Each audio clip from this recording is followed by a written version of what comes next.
meltdown. The American financial system is rocked to its foundation. This has truly been a manic Monday on Wall Street. I am worried about it, yeah. You feel helpless? Is there anything you can do about it? Not much you can do about it because it's out of our hands. We're working to reduce disruptions and minimize the impact of these financial market developments on the broader economy. Boss calls you and he says he's firing you, and you have to go move in with your creepy uncle who only has one mattress, and he can't be next to a school zone. That's basically 2008 for you. The entire world woke up to an economic hangover so bad that millions lost their jobs, homes, and savings overnight. So what actually did happen? How did we go from unstoppable economic growth to financial Armageddon? And most importantly, why are the people who caused this still rich and you can't afford to pay rent? Let's break it down. The years leading up to 2008 were a party. Homes prices were skyrocketing, and people were buying homes like Pokemon cards back in the day. And banks, they were handing out subprime mortgages like free samples at Costco. Welcome to Costco. I love you. Welcome. You might be wondering, what's a subprime mortgage? Subprime mortgage is just a loan to somebody who's probably not going to pay it back to you. Who got these loans? People with terrible credit, zero savings, and unstable jobs. Basically your friend Mike who still owes you $10 for lunch. If you wouldn't trust somebody with your phone charger, banks were handing them out $500,000 loans. I'm busy planning to rule the world! Well, good luck with that. Why did they do this? Because they found a genius way to hide the risk. This is what's called a mortgage-backed security.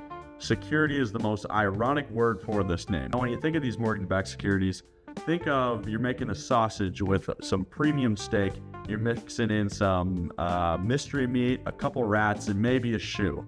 And if you call it premium, people will still buy it. Now, who would approve these investments? That's where credit rating agencies come in, like Moody's, S&P, and Fitch came. These were the guys who were responsible for saying, yep, looks good, guys, looks like a good investment.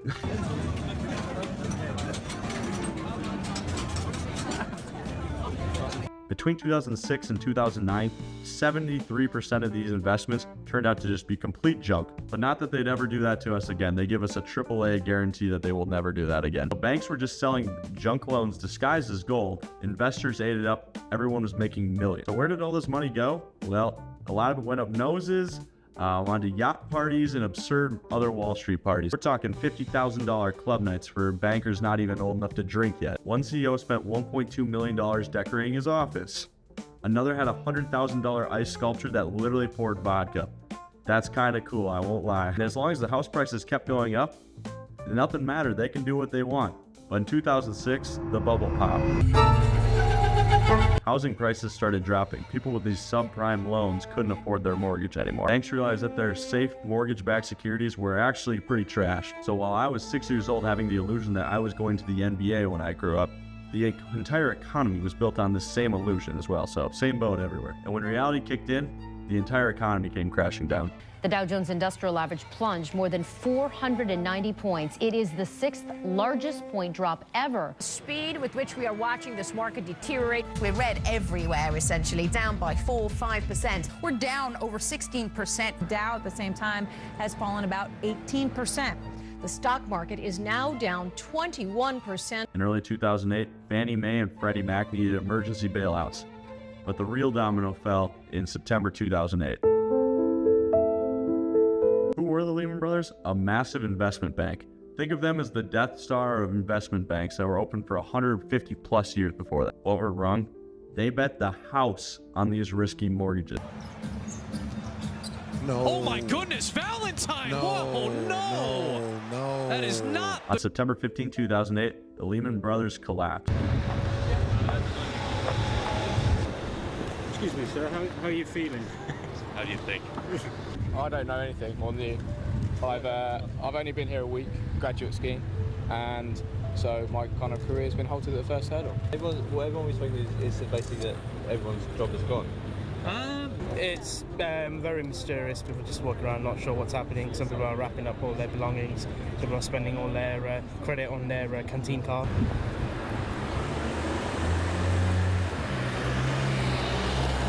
There are a lot of people in Lehman fired today. A lot of people in Merrill Lynch.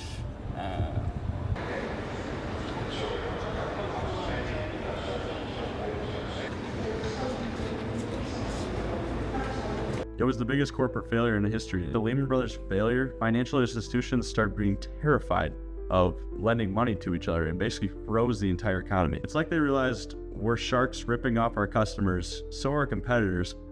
Why are we pretending to trust each other? Stock market crashed, retirement accounts were wiped. Meanwhile, Lehman Brothers CEO Dick Fuld cashed out $500 million and walked away. Hey, but don't worry, the government stepped in. Not for you, but they stepped in.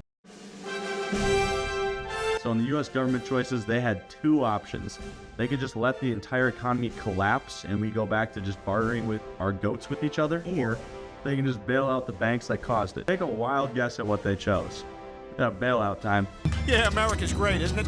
Except for the South. The US government launched the $700 billion Troubled Asset Relief Program, also called TARP. The same banks that set the house on fire got rewarded for it and bailed out. While millions of regular people lost their homes and got nothing. Some of you may die, but it's a sacrifice I am willing to make. The effects of the 2008 financial crisis echoed throughout the world. The global stock market lost trillions of dollars in value. Unemployment rates shot up everywhere as companies either went bankrupt or dramatically lost their work. Many countries, especially in Europe, copied the American approach with the TARP bailouts. At first, we didn't know what to do with all the money.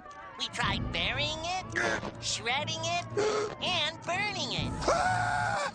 But in the end, we decided to just give it all away. Come again, sir. I'm getting back in line. Now, while the U.S. handed free money to Wall Street, Iceland did the opposite. Iceland's economy also crashed because their banks were just as reckless. But instead of bailing them out, Iceland let the banks fail. Instead of handing them golden parachutes, Iceland jailed over 26 of the top bankers. In America, not a single major banker went to prison. Instead, they got record bonuses while millions lost their homes. But hey, I'm sure by now we fixed the problem, right guys? Right? Now with that whole story, who actually paid the price?